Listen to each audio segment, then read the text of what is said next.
levels training quite often. Plus, we have just finished a print version, PDF version of this that'll be posted on the website. And this won't just be the levels guidance itself, but overall FTR guidance. And so you'll want to be utilizing that to guide your care coordination staff. So, if you can, make sure we've got some of our team trying to mute people, but make sure that you're muted if you're just coming on so that the static noise doesn't keep people from being able to hear well. So, all right, we ready to roll? Can you hear me okay, Heather? Yes.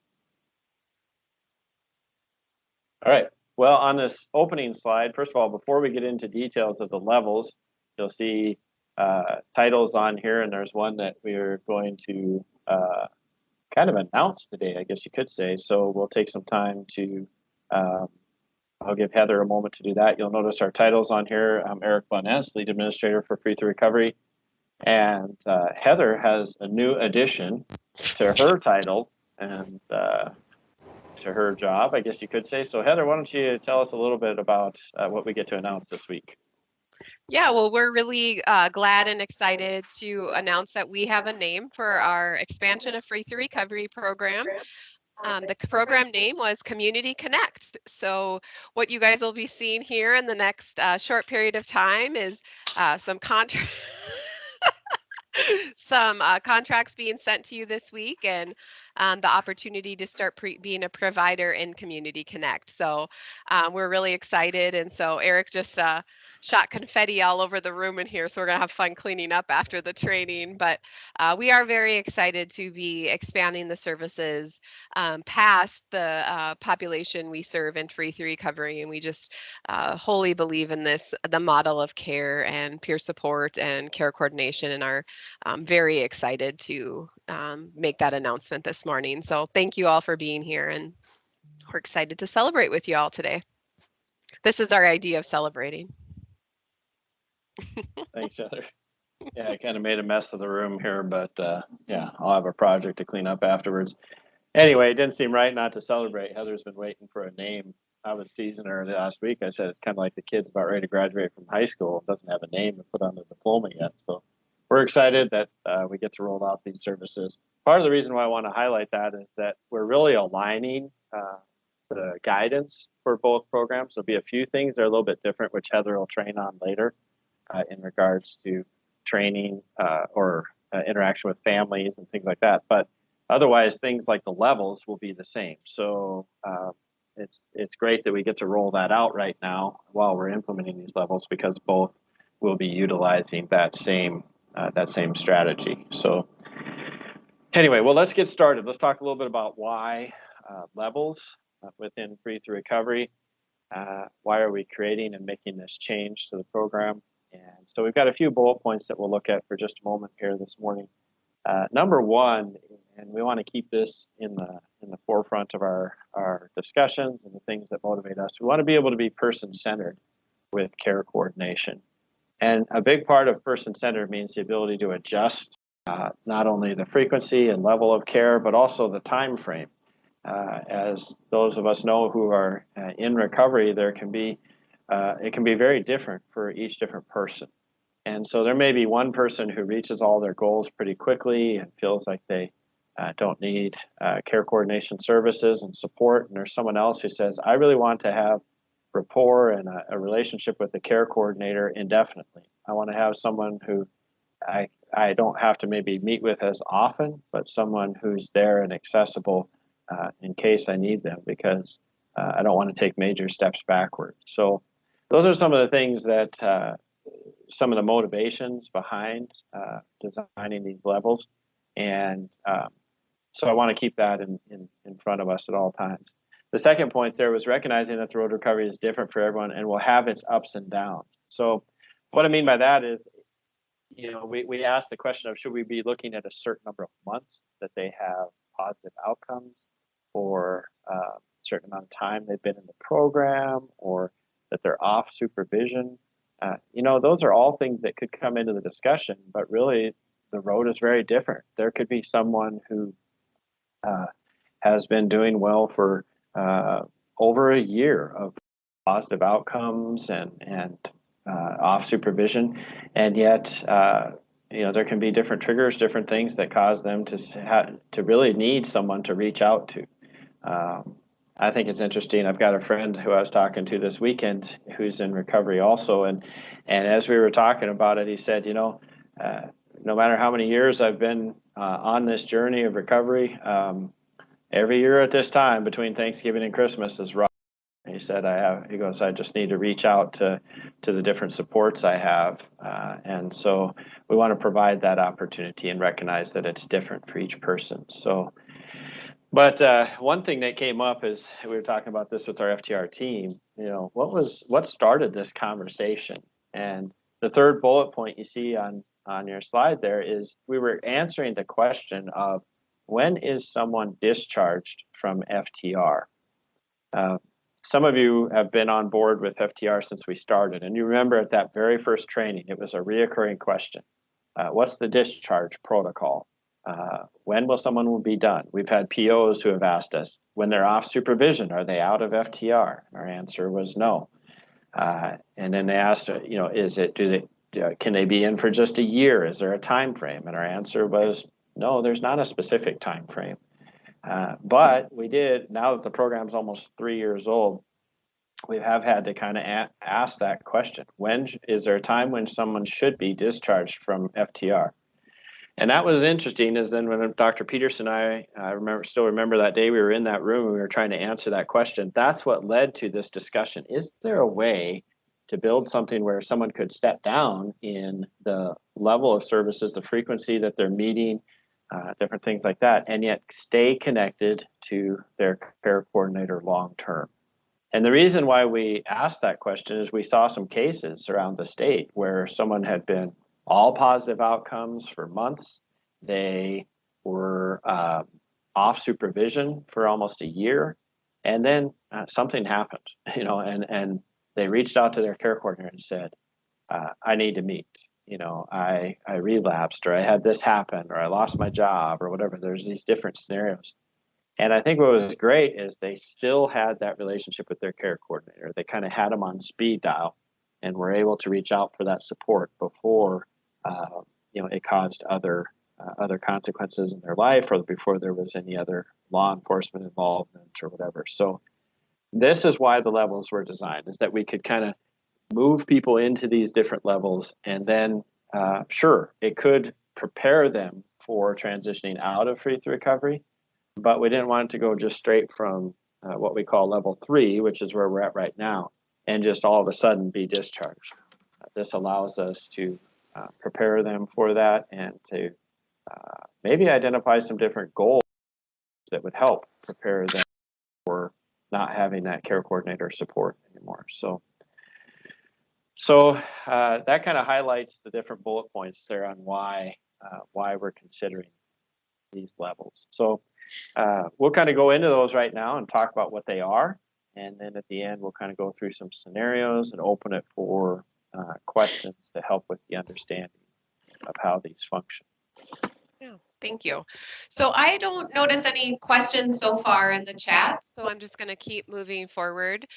Just what is the purpose of levels? And we just, in general, say the purpose of the levels is to provide person-centered services that provide support for participants by adjusting the level of services according to their goals and needs, allowing participants to maintain long-term connections with their chosen provider. So really a broad overview, and all of these handouts and anything I'm referencing will be, we can get that uploaded into the chat, but we'll also email it to the entire Free Through Recovery group. Like Eric had mentioned earlier, we'll have a recorded version. So all participants referred will start at level 3, and we'll go into what level 3 means, but there's a lot of questions around what about our current participants. Eric, do you want to spend a little time talking about that? Yeah, all of our current participants will start at level 3. So when you think of level 3, it's exactly what we've been doing so far in Free Through Recovery.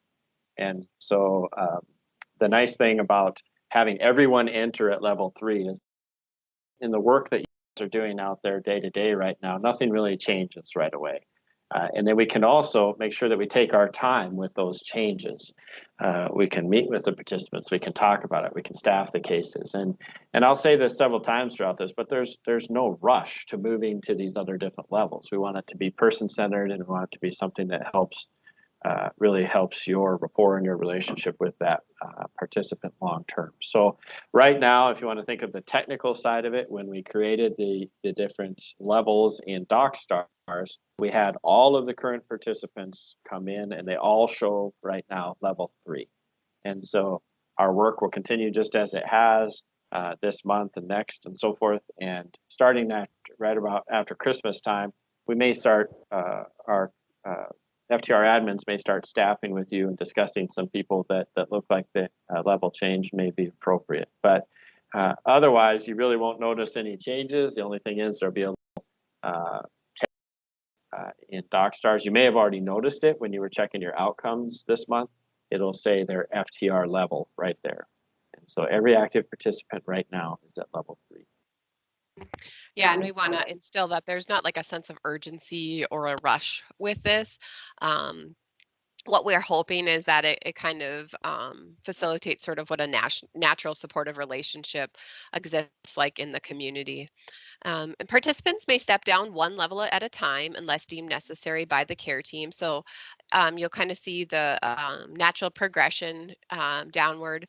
And we're asking that most people step down one level at a time unless it's staffed and decided that it's necessary by the care team to move somebody down from a 3 to a 1.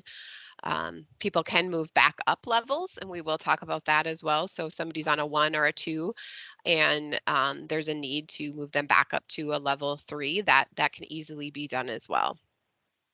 The care team will staff the proposed change and must consider input from the participant.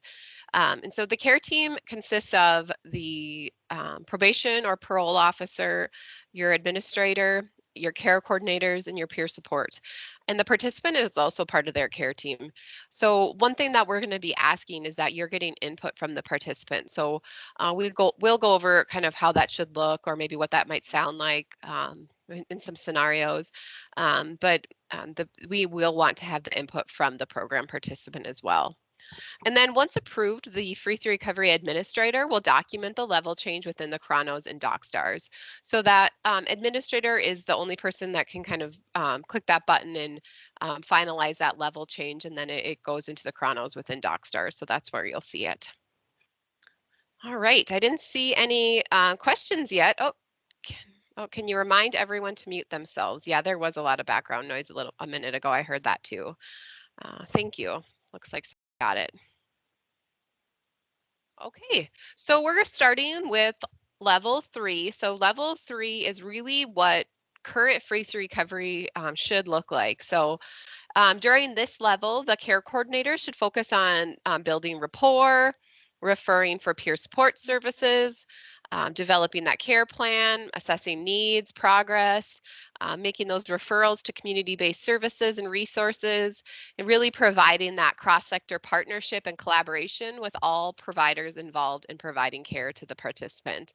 I think you've probably heard myself say it at many meetings, but really, like our leadership talks about, is we're wanting care coordinators and peer support specialists to be that rubber cement, that glue that holds the care that the participants are receiving in communities, really holding it all together across the board, that cross-sector partnership.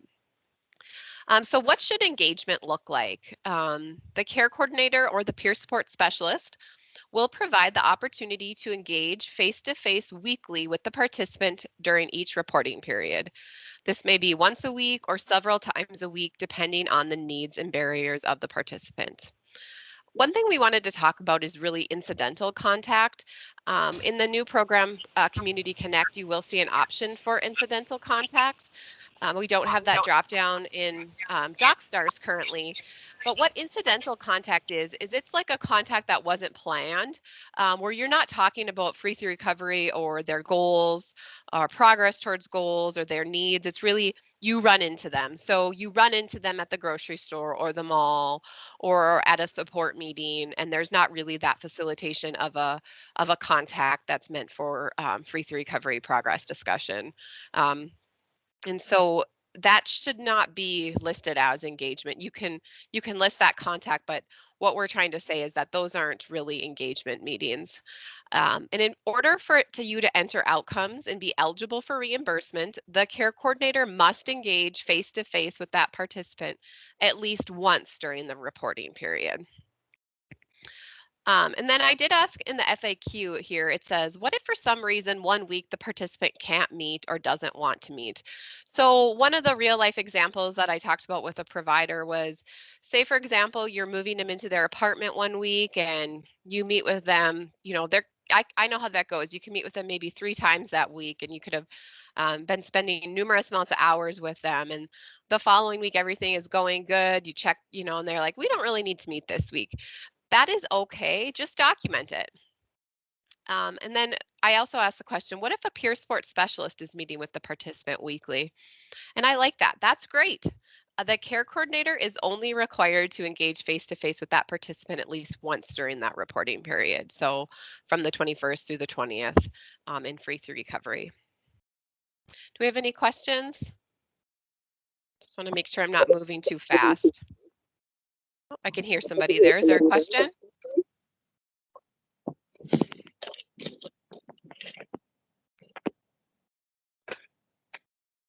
No? Okay, so we'll move on here. Reimbursement. So what you'll notice here is that the levels of reimbursement are different. So there's an ineligible, which you are familiar with. The provider has not met the engagement standards outlined. There is not documentation to support that weekly engagement during the reporting period was offered by the care coordinator or peer support during the reporting period. And this is new. So it's called diligence pay, care coordinator diligence / no engagement. So what this means is that there is documentation indicating that the participant had at least weekly opportunities to engage face-to-face during the reporting period with their care coordinator or peer support. If the provider is not able to engage the participant, there must be supporting documentation demonstrating that the care team was engaged to assist with the strategy for engagement. So typically what we see currently is that there is that attempt to engage with either the probation or parole officer to assist you with engagement if you're having trouble with engaging them during that month. Looks like we might have a question from Kelly. There's a question in the chat Okay. from Jenna. She stated face-to-face. How does that change with COVID? Still required to face-to-face, or how is it phone factored in? I think they still go back to the guidance that we had when COVID first started, that if you have had to come up with a COVID equivalent of face-to-face, and we can see that still that same level of engagement happened, then that will still count. But the key thing is that doesn't mean indefinitely. I think the thing that we've run into is we've been in this COVID thing for what, 20 years? Is that right? Or does it just feel like it? It's been 9 months. Okay, 9 months of COVID. So the intent was not that for 9 months there would be no opportunities for face-to-face. We understand that they may be limited during a time, like let's say you're distancing because you contact or close contact, or you have COVID or they do. Make those adjustments according to what's going on with those health concerns. But it should not be something where 9 months straight there's no attempts for face-to-face, because care coordination, it's just key for there to be some face-to-face times so that you can read body language, you can build natural rapport, you can have a better assessment and feeling of how their mental health is and how they're doing. And without any face-to-faces long term, that essential part of what Free Through Recovery is will be lacking. So hopefully that kind of answers the question, but we should still see some face-to-faces. If there was a COVID related reason short term that you were not able to do that, document that, and then our administrators would consider that the COVID equivalent of a face-to-face for that month. The second one is engagement pay. So there's documentation that the care coordinator or peer support engaged face-to-face at least weekly during the reporting period, and the participant has less than 3 positive outcomes.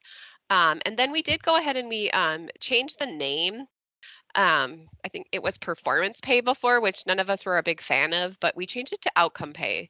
Really just says what it is. So this is documentation indicating that the care coordinator and or peer support specialist engaged face-to-face at least weekly during the reporting period, and the participant has 3 or more positive outcomes. And I want to kind of go back to saying, like, what if for some reason that week the participant can't meet or doesn't want to meet, or say, you had an exposure to COVID and you were on quarantine and you couldn't meet face to face, just need to be documenting that. So on all of our documentation training, we call it gaps in documentation. So when we're reviewing and reconciling documentation and we can't answer the question, well, why didn't they get met with that week? Or, what happened or is occurred? It said, the next meeting was scheduled for 10 days from now and then there was no meeting. If there's not an explanation there, that leaves that administrator with a lot of questions when they're reconciling. So making sure that your documentation explains why that is there, and that is just fine. Just needs to be documented. Great. Any other questions? I don't see any. Okay. And then also, I know some of you are very visual and like to have things pulled up by yourself. Shay, if you have that levels reimbursement guidance, you can upload that into the chat for everyone, and then we'll make sure that we email that out to the group as well. So you guys have those in your hands right now, because I know this will be helpful. Level 2 is the objective is really to connect that participant to long-term community-based services and support in order to assist with maintaining positive outcomes. So as I'm talking and we're walking through all these, like we said before, we want this to exist like a natural supportive relationship. So when we're reviewing files, you'll often see, and I'm sure many of you notice this, but there's sort of a natural progression or need that most people kind of fall into, and that doesn't mean that can't go back up. So that's why we have that ability to move fluidly, but naturally there's that progression down. So during this, the engagement should be that the care coordinator engages face to face with the participant at least once a month during the reporting period. One area that I think we'll talk about a little bit more is this doesn't mean that you might need to do some strategic planning with this. So if you're scheduled to meet with that participant on the 18th of the month, and you only attempt to engage with that person on the 18th, and you're not able to reach them, you might want to be strategic in how you plan that, because that could cause difficulties in the future for you. Say they weren't able to meet and then you're not able to meet them until the 22nd. That's going to fall out of that reporting period. So if I was a care coordinator or provider, I would be strategic with my timing with these meetings. And during this meeting, the provider should really be assessing the effectiveness of the care plan. So, here were your goals and your needs areas. Here's what you were working on. Are we needing to add anything new? How is that going? Trying to figure out if there's any new resources that they need connection with in their community, and really developing that care plan to meet the needs of them at that time. Care should really be transitioning from resolving those immediate urgent needs and towards those long-term stability and connection. Some people might start asking questions like, well, how long should they be in this level? Or how long should they be in level 3? And we're not putting time frames on levels. It's person-centered. So how long does that person need to be in that level of engagement? How long does the person need to be in this level engagement? And you need to be getting their input on that as well. And that peer support should continue to engage with the participant during this. And that's going to look different for each participant depending on their care plan and their needs. If that participant is struggling to maintain positive outcomes, the care coordinator or peer support specialist and/or can work with that participant to determine if level 3 needs to be considered. We always mention that because we don't want providers to think that once they've transferred somebody to level 3, they can't transfer them back to, or level 2, they can't transfer them back to level 3. But in order to enter outcomes, that care coordinator must engage face-to-face with that participant at least once during the reporting period. So that's kind of why, like, if I was a care coordinator, like I said, I would be strategic about my timing because I know how life happens. Like, you have a meeting and something comes up, or there's something comes up with them and it's the end of the month, like I would be scheduling my level 2 individuals probably earlier in the reporting period if that was me. So the reimbursement, it's ineligible again. That provider has not met the engagement standards. There's no documentation indicating that monthly engagement face-to-face during the reporting period was offered by the care coordinator. Care coordinator diligence, no engagement. This means there's that documentation again indicating that the participant had opportunities for engagement during that time, a reporting period. And I made special note here, a one-time attempt at engagement during the reporting period does not meet diligence criteria.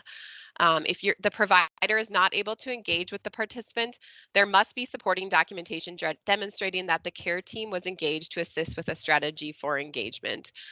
And I did kind of give some examples here of diligence. So like, what does opportunities for engagement mean? Explain diligence. Eric, do you want to explain that a little bit? Sure. I think one of the best ways to think about it is even just the way that you would have a natural relationship with a friend or someone that you're trying to reach out to. If you just missed the call once, you wouldn't just stop and say, "Well, I'll call him next month." You would pursue that. So that's one of the key things to think about. And as Heather highlighted here on the far right, if you attempt day 1 a text, and day 3 a phone call, and left voicemail, day 7 a text or a Facebook message, etc. When we see that, then if there's no engagement and there's only one attempt, that's different than when we see this type of pursuit, where we see a variety of different ways that you're reaching out to that participant. And that's just the same thing that I would do if I was trying to reach a friend or one of you or my daughter in college or something like that. That's the natural attempts to try to think. But that's what we would consider diligence. So it shouldn't just be on the 15th of the month, I made a phone call and they didn't answer. That would not meet the diligence requirements. So one other thought too, based off what Heather was saying, in all of these different levels, I like the way that she mentioned that it's not just a time frame of like how long can they be in level 3 or level 2. As a team, we've been talking a lot about milestones and trajectory that a person is on, the path that they're on, rather than a time frame, because it can be very different. There might be one person who needs to be in level 3 for a long time. There might be one person that they're in level 2 and they passed milestones. They're doing well. The barriers are down. They're doing great. They've passed these key milestones, and then you make a determination to adjust and make that level change, or they make that determination with you. So make sure we don't put specific time frames on it. It's more an issue of, have they passed these milestones? Are they showing these outcomes? Are they showing this readiness and health in their life? So I see a question. I think, Kelly, did you something pop up in the chat? I'm on the chat too. Okay. There was a question, can providers opt out of the level system? I'm guessing, I'm going to paraphrase here, but you mean providing free through recovery without implementing levels? And the answer is no. I think that's what you mean. I don't know for sure. And then lastly, there's engagement pay. So there's documentation indicating that the care coordinator engaged face-to-face at least once during the reporting period, and the participant has less than 3 positive outcomes. Again, I always mention, and we mentioned, if outcomes indicate that higher level may be beneficial, a higher of level care should be discussed with the participant and staff with the care teams. Oh, were providers given an opportunity to comment and influence the creation of this new system? Yes, they were. We didn't send it to all providers, but yeah, we did engage with providers to get comment, and we did use and incorporate their feedback into this system. And I think one of the key things to keep in mind, I know some different concerns that came up from some different providers when we were discussing this, is how is this going to affect like caseload? One of the things to think about is that, we've also got the Community Connect coming online at the same time. And as a care coordinator or as a manager of care coordinators for your organization, we have said from the beginning that there's not a specific number. In other words, it's not like you're limited at 20. So what if a bunch of out of your 20, a bunch of them are only at level 1? Then how are you going to make that float financially or whatever? But one of the key things to think about here is that the amount of time that you're spending with a level 2 versus a level 3 or a level 1 is going to be very, very different. So the man hours, if you want to put it that way, or the personnel hours that you're using as an organization is going to be very different. You might invest an hour or a month in someone that's a level 1, and someone that's a level 3, you might be investing 20 hours a month. You know, there's a big difference there. So as long as you guys are able to provide the level of care, you can kind of manage your caseload and your capacity there. So you could have a care coordinator, for instance, that has 10 participants that are at level 1, and then maybe 5 participants that are at level 2, and then the majority of their participants are at level 3. I think that's what we're really going to see throughout the program. Is there may only be, 20, 25% of the census or the participants in Pre-3 recovery that actually see much of a level change. Most of our participants need level 3, but what we started seeing is, going back to what I said at the beginning, that question of these people have been in for 2 years with all positive outcomes and are not needing to meet with their care coordinator much anymore. Should we discharge them? And the answer to that was starting to lean towards yes, but then we said, is there a way that we can keep them on with a care coordinator for potentially years, so that at that time where they need to reach out, they still have that established relationship? And I think you'll see that here when we go to level 1, that the amount of contact and stuff that you're going to have with that participant at level 1 is fairly minimal, but it keeps that line open. So. Yeah, and then what you'll also notice here is the outcome pay is $280. So before it used to say performance pay was 20%. So we kept it at that 80. So there's documentation indicating that care coordinator engaged face-to-face at least once during the reporting period, and the participant has 3 or more positive outcomes. An FAQ, what if the care coordinator cannot engage face-to-face with the participant? If the provider does not document their attempts at engagement and pursue engagement, this participant is ineligible for payment. If the provider is documenting the attempts at engagement and pursuing engagement, the participant is eligible for the CC diligence $150 pay. Okay. So level 1, we called extended. Do we have another question? Oh, good. I like questions. Oh, yeah, there is. Oh, okay. Sam wrote, will there be a recommendation for a caseload or a cap? And just like we keep our care person centered, that's going to be different from every care coordinator. If you're providing good care coordination services and you have a caseload of 30, we're not going to have a problem with that.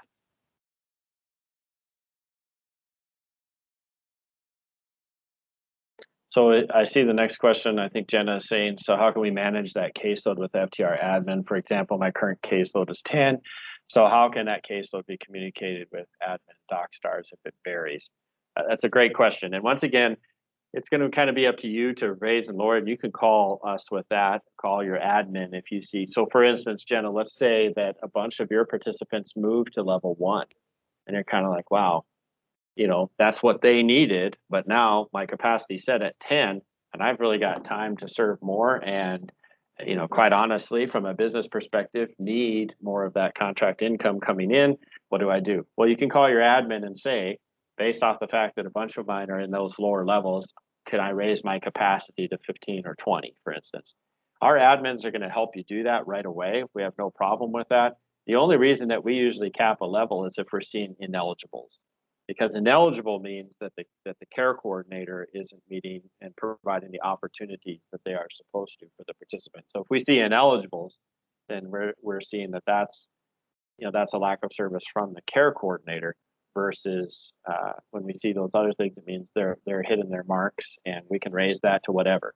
And we understand that's going to be very, very different. Let's say, Jenna, you have 10 participants and a bunch of them happen to be level 1, then you might raise your capacity to 20. But let's say, Ryan or Dale or one of our other care coordinators has a capacity of 20 and almost all of theirs are still level 3. Then they might have to keep that level, their capacity and DocStars set accordingly. And it could flex because some of your ones may transition out. They may change. They may go up to level 3. And we can tweak and adjust your caseload capacity as those things change. So. And Thanks, Eric. last question on there, I think, was, will the level system raise the overall number of participants in FTR statewide? To answer that question, it has potential to, in the fact that, you know, sure, to some degree there could be less financial demand on some of them, but that really wasn't necessarily the motivation. Plus, the other thing to look at right now is we have capacity in Free Through Recovery. So the referrals, you know, we don't have a ceiling set on that right now. If we had referrals that were eligible coming in, we would be able to put those into the program. So I guess it's kind of a twofold answer. Yes, it does in some ways. If you look at a fiscal dollar amount and the legislator only gives us a certain amount to work with, it maybe raises the capacity by, let's say, 10%. But that not only wasn't necessarily the motivation of it, but the other factor right now is if we get referrals from POs today, we have 100 spots or so open in Free Through Recovery. So that's not the motivation behind doing the levels, I guess would be the way to put that. I think it's really going to help, though. Some of our POs really loved the idea because they see people on their caseload who were all doing positive outcomes for a while and then went off supervision. And their question has always been, why is someone still in Free Through Recovery when they're no longer on supervision? And our whole goal is to reduce recidivism, to help them recover well, to not have, you know, we want them to thrive for years after they're no longer having to meet with their POs. You know, no offense to the POs. They're, you know, great people, but the best scenario would be for us to be able to walk with someone for years, even after they haven't had to meet with their PO for an extended period of time. So let me see. Let's go ahead and maybe go through level 1 or finish that part, Heather, and then we have a further Q&A time. So I'm not trying to skip over any other chats, but Kelly. And I do think strategically from a business standpoint, this different providers are going to, want to look at the way that, opening up more spots on their caseload, extending their, engagement with parole and probation to make their, to make sure that they're aware of the care that they provide at their agency. It's all going to be, it's going to look different from provider to provider, depending on that business. So, level 1 is really something I'm very proud of that we have that, you don't see in very many programs. Again, it's called, we labeled this one extended recovery support. And during this level 1, the requirements of engagement is that CC will engage via phone call with the participant at least once a reporting period, just to connect and assess collaboratively for the need for continuing in level 1 or a higher level. Some care coordinators might say, well, what if I want to see him in person? Fine. You can totally see him in person. The minimum requirement is a phone call. During the engagement, you should review that care plan and assess each outcome area. Care coordinator should always be communicating to the participant that they can request to that higher level. Their years of experience working with people, sometimes it's hard for them to communicate that they're not doing well. And so I would just always have a really frank conversation with people that I don't think anything less of them if they need something more from me or more additional support, and just really be open with that conversation. That care coordinator should remain available to the participant if the needs of the participant change. So what I mean there is that, they still have your contact info, your phone number, your email. They can reach out to you, and if they need something, you can staff that care with the level of care with the care team. That peer support can continue to engage if they decide to. We did not have an option for care coordinator diligence or no engagement reimbursement. If that care coordinator does not connect with the participant, they're not eligible for reimbursement. The minimum standard for engagement is a video or phone call. However, the care coordinator can engage face-to-face if desired. And in order to enter outcomes and be eligible for reimbursement, the CC, the care coordinator, must engage with that participant at least once via video or phone during that reporting period. And then on the right-hand side there, you can kind of see that there's the different levels of pay, $100 for engagement pay and $180 for outcome pay.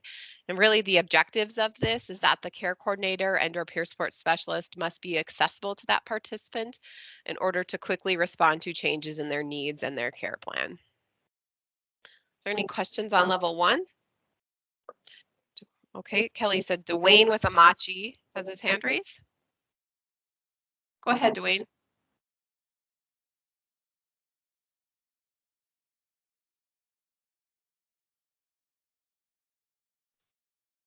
Can you hear me okay?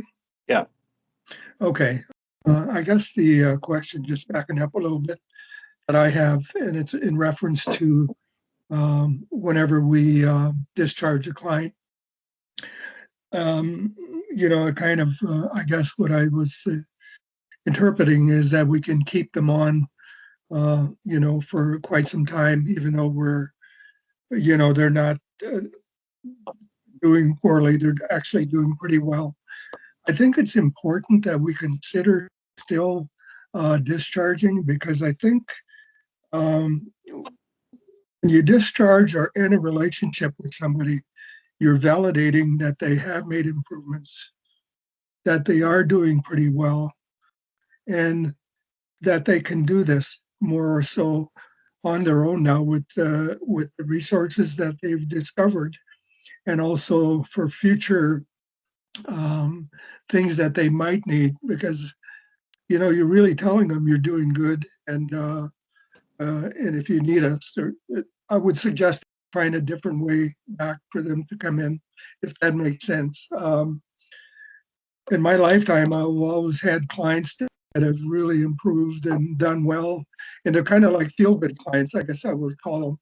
Well, I'd love to keep them on, but there's no reason for me to be in, I guess, a relationship with them anymore, since they've done pretty well. So I just bring that to your attention. Yeah, definitely, Dwayne. We're not saying you can't discharge people from free through recovery, by no means. And I think that you would have the best pulse of that. So you as a care coordinator or peer support specialist would be able to say, I'm recommending discharge, not level 1. Here's why. And I agree wholeheartedly with what you're saying. I do know that there's a lot of people that I've worked with through the years that would like to have that monthly check-in for just a little bit of time.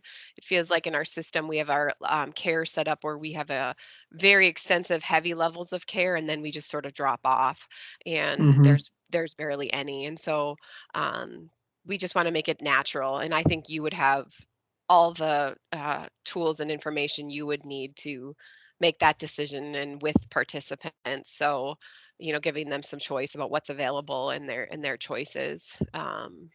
Right. And so, and I agree wholeheartedly with what you're saying, though, Dwayne, that there are people Mhm. that, yeah, it's time to discharge. I think, yeah, Dwayne, you've kind of hit the nail on the head with some scenarios or some examples that we were running into statewide too. There were some people who it was a celebration to be able to be discharged. Doesn't sound like a positive word, but really it was a milestone in itself to say, I'm doing well and I don't necessarily have to have all these different people involved. But what's interesting, this is why we want it to be person centered. Dwayne, you might run into one person that you discern with them that would be the best thing, is to have that celebration of closing that chapter. And then we have other people that really, there might be anxiety and different things where they're fearful. Like, I don't want to be out there without any.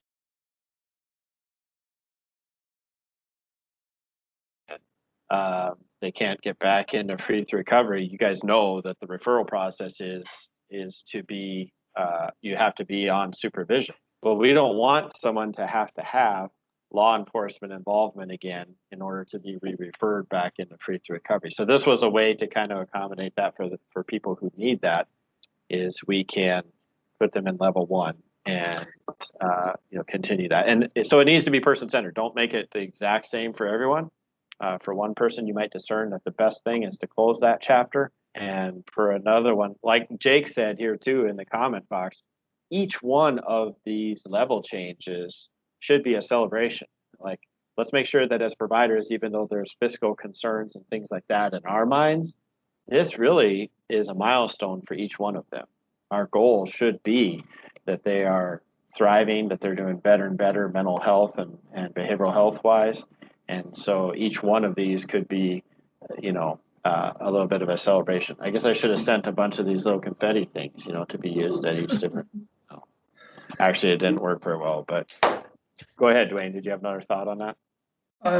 Yes, I guess just thinking about that, I think there needs to be a lifeline where they can throw something back to us because I think clients who do a lot of work and finally trust their providers, their care coordinators, and their peer support, it's hard for them to disconnect, because it was helpful. But on the other hand, like I say, I think the other part of just saying, hey, you've done so well, you really don't need the service anymore. We appreciate, maybe you're wanting to continue. But on the other hand, I need to tell you, you've done so well. I mean, you can do these things on your own. It's kind of like, I guess, somebody learning to walk, you help them walk, and then you got to back away a bit, let them do it on their own. And if they ever need to re-engage, then they can throw that lifeline out in some way. So we're not forgetting about them. Yeah. Yeah. And I don't know any provider who wouldn't re-engage and try to get that person the help they need, even if they weren't in the program. And with Community Connect, it will also give us another possible route or avenue, say that they were discharged, they're not on probation. I know I've other providers who have reached out to me and said, I have this free recovery participant, he was discharged and he's off probation and he really needs the services again. Can I get him in the new program? And I'm like, in the future, yes. Like, yes, that would be somebody that we would want you to have them apply for Community Connect with you. And as I'll get into more when we do the webinars to do the overview of Community Connect, you will be able as a provider to do those applications with individuals. It won't have to go through any like certain entity like Human Service Center or a probation or parole officer. So there'll be ease in the access of that application for eligibility. Awesome. It is really exciting that the in the future comment that Heather just said is only weeks away. Yeah. Because it feels like we've been saying it forever. Now I know. Finally have that as an option. So that is a huge blessing because for years, literally in this program, we knew that there was a population that we could not serve, and that is once they were off supervision, or if we identified someone who wasn't on supervision. So the advantage is Community Connect will help us to do that. So I'm glad that we'll be working real closely as a team because you as providers may identify a past FTR participant that you discharged who's now struggling. And like Heather said, you'll have the button to click to help them fill out an application and look for other avenues that we can get the same services to them. So, well, let's move on to this last slide that Heather's put up here, and then we'll open it for or continue to have any questions that you guys. But I want to talk a little bit about how we discuss this with the participant. And I put in there that you don't have to mention the word level.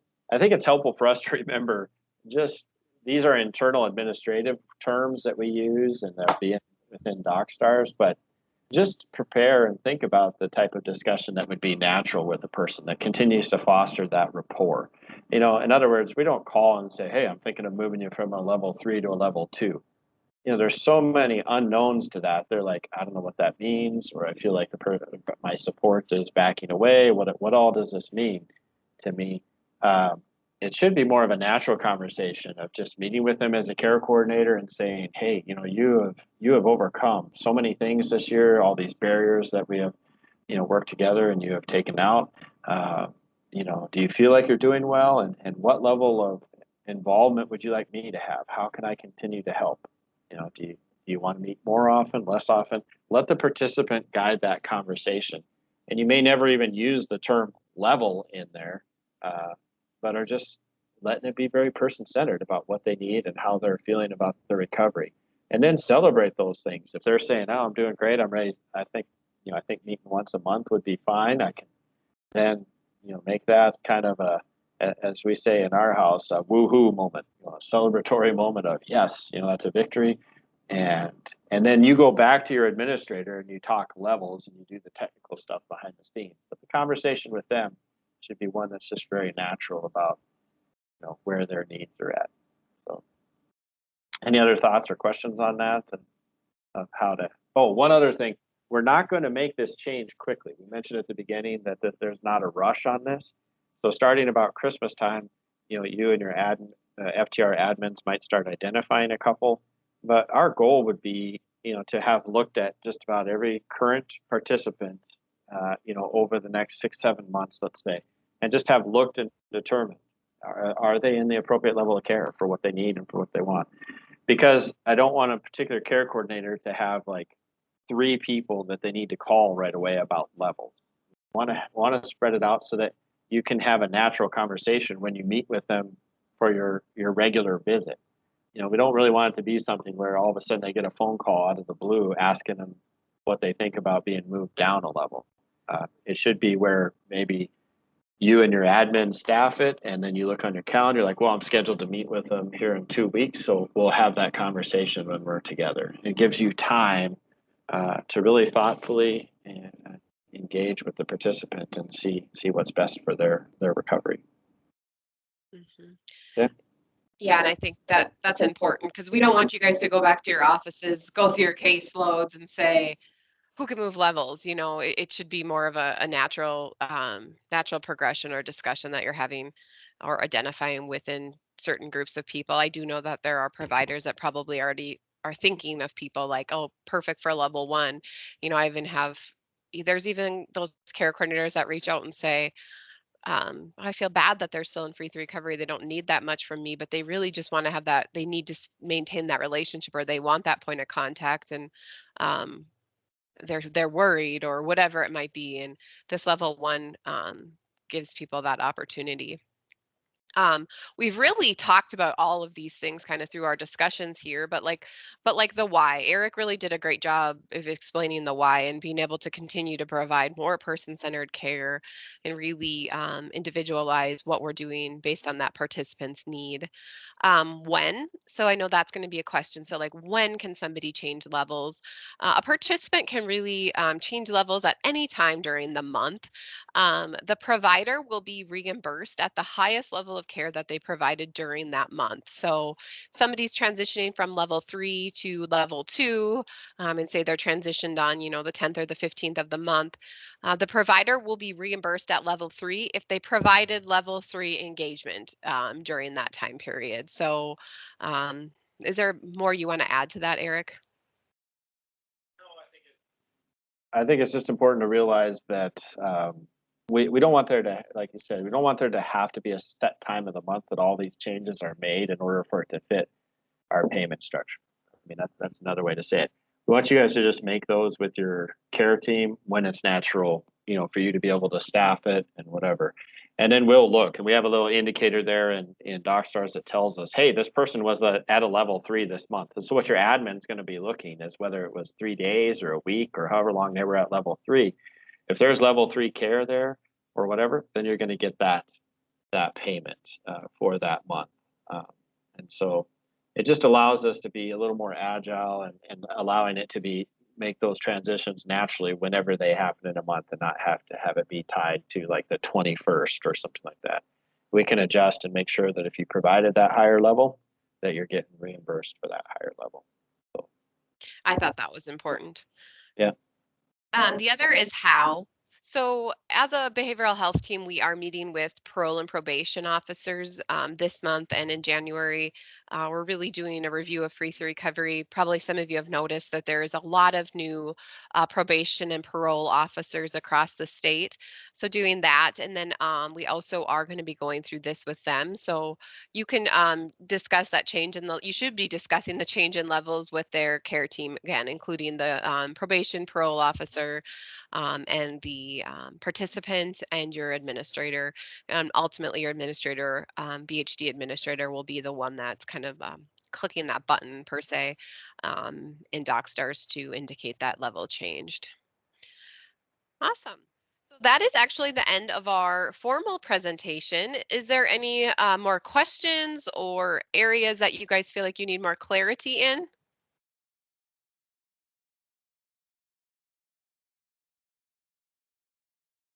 Looks like. I see the question over here, will gap funding change depending on the level? The answer to that would be no. You still submit your gap funding request and everything just like you normally do. And, the only thing that might change is if we see a gap funding request because they need help and they lost their housing, it won't really change the way we review the request, but it may trigger us to ask the question, do they need to bump up in their level? Like, did something happen, some crisis or something else hit that would cause us to think it would be best to raise their level?